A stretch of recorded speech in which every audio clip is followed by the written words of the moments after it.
Hey, John Martinez here. I work with a lot of investors training their sales teams. So obviously one of the questions I get all the time is, what's the best way to train in AM? What do I do? What's step 1, step 2, step 3?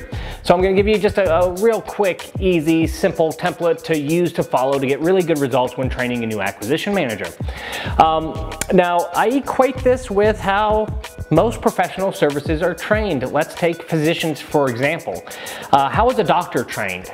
Well, the way a doctor is trained is you go to medical school, right? You get the basic information there, all the key learning components, and then when medical school is over, you go into clinicals or into a residency and you start to actually practice in real life what you do.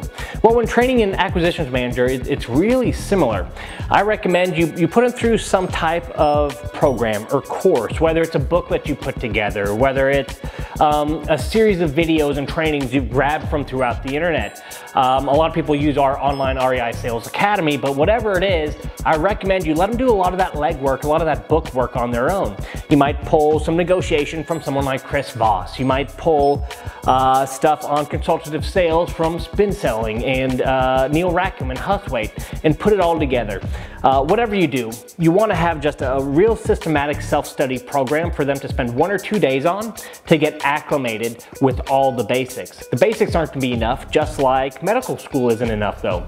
You're going to want to get them in the field. The best way I've seen to take field training on is this approach. You want them first to shadow, either shadow you, an experienced rep, someone who knows what they're doing. In other words, just be a fly on the wall. So as a rep is going out, just have them go there and sit and watch. They don't have to say a thing. In fact, I recommend they don't say a thing except for the introduction at the beginning. Hey, it's me, I'm just tagging along today. You'll be speaking with Bob, right? That's it. Just have them watch and feel. Take notes if they want to. Mental notes are okay, and just kind of experience it all.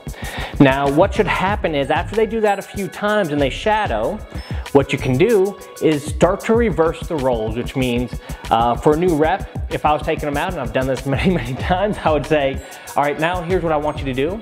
Step 1 in our sales process is setting the stage. So I want you to relieve all the fears and tensions by setting the stage with time, agenda, outcome, letting them know that yes is good, no is okay too, to relieve all pressure. Now let them take that little 30 to 45 second spot to kind of set us up for success, and then I'll take over. And I'm just gonna, with baby steps, keep handing stuff off with each sales call, right? I'm gonna say, hey, now I want you to start with, let's get into problem questions, and I just want you to do a surface layer probing question, and then I'll get into personal impact and all that. You just hand it back off to me.